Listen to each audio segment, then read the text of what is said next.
Tungsten கனிம சுரங்கத்திற்கு எதிராக தமிழ்நாடு சட்டப்பேரவையில் தனி தீர்மானம் நிறைவேற்றும். இன்றே மத்திய அரசுக்கு அனுப்ப திட்டம்.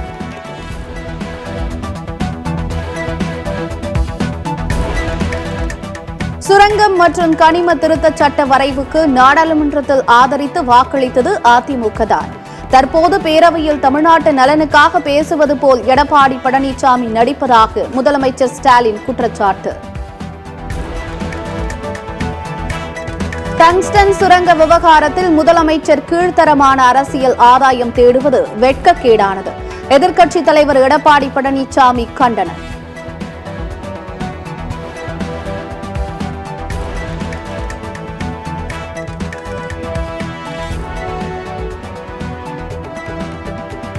டங்ஸ்டன் சுரங்கம் அமைக்க எக்காலத்திலும் ஆதரவு அளிக்கவில்லை. அதிமுக எம்பி தம்பிதுரை விளக்கம்.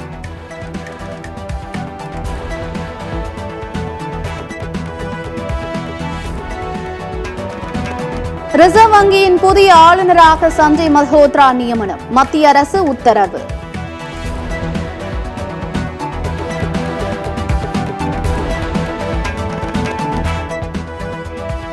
மாநிலங்களவை தலைவர் ஜெக்தீப் தன்கர் மீது நம்பிக்கையில்லா தீர்மானத்தை கொண்டுவர இந்தியா கூட்டணி முடிவு. நாளை இந்தியா கூட்டணி முக்கிய ஆலோசனை என தகவல்.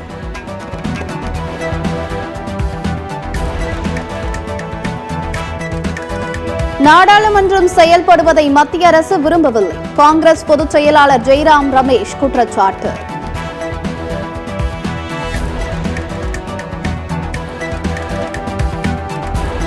சென்னை வளர்ச்சிக்கு திமுக அரசு எப்போதும் முக்கியத்துவம் அளித்து வருகிறது. சென்னையில் 309 கோடியில் முடிவுற்ற திட்டப்பணிகள், 17 புதிய திட்டப்பணிகளை தொடங்கி வைத்து துணை முதலமைச்சர் உதயநிதி ஸ்டாலின் பேச்சு.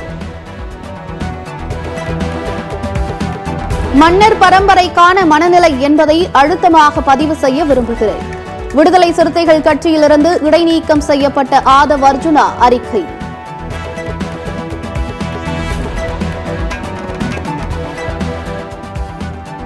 சென்னை புத்தக காட்சி டிசம்பர் 27ஆம் தேதி தொடங்குகிறது. தென்னிந்திய புத்தக விற்பனையாளர்கள் மற்றும் பதிப்பாளர்கள் சங்கம் அறிவிப்பு.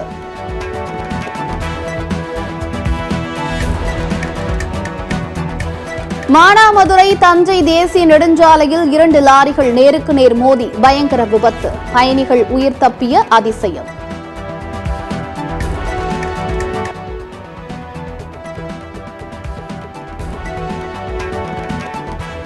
திருச்சி வேலூர் இடையே டிசம்பர் 13ஆம் தேதி சிறப்பு ரயில் இயக்கப்படும். தெற்கு ரயில்வே அறிவிப்பு.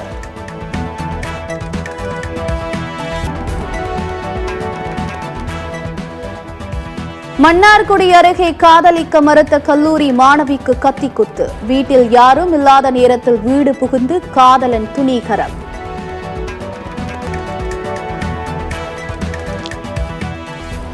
டங்ஸ்டன் சுரங்க விவகாரத்தில் அதிமுகவின் இரட்டை வேடம் மக்களிடத்தில் அம்பலமாகியுள்ளது. திமுக எம்பி கனிமொழி விமர்சனம்.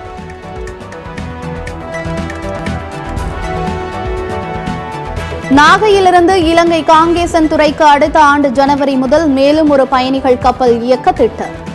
இந்திய இலங்கை கடல்வழி கப்பல் பயணத்தை வெளிநாட்டு பயணிகள் அதிகமானோர் பயன்படுத்தி வருவதால் நடவடிக்கை.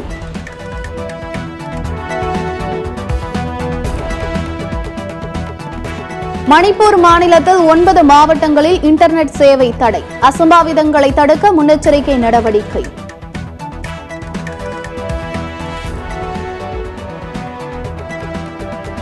டெல்லி சட்டப்பேரவை தேர்தல். ஆம் ஆத்மி கட்சி 2ஆம் கட்ட வேட்பாளர் பட்டியல் வெளியீடு.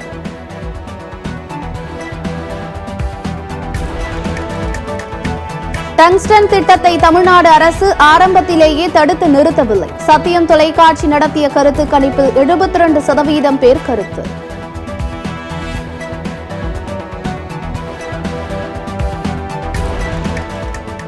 ஆந்திர துணை முதலமைச்சர் பவன் கல்யாணுக்கு தொலைபேசி மூலம் கொலை மிரட்டல். கொலை மிரட்டல் விடுத்த மர்ம நபர் குறித்து காவல்துறை விசாரணை.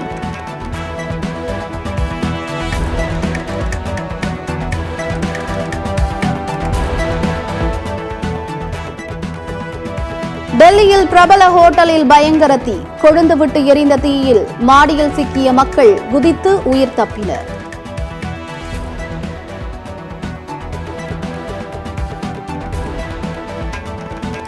பிலிப்பைன்ஸில் வெடித்து சிதறிய எரிமலை, அருகில் வசிக்கும் மக்கள் பாதுகாப்பான இடங்களில் தங்க வைப்பு. சிரியாவில் ரசாயன ஆயுதங்கள் அழிப்பு, இஸ்ரேல் அறிவிப்பு.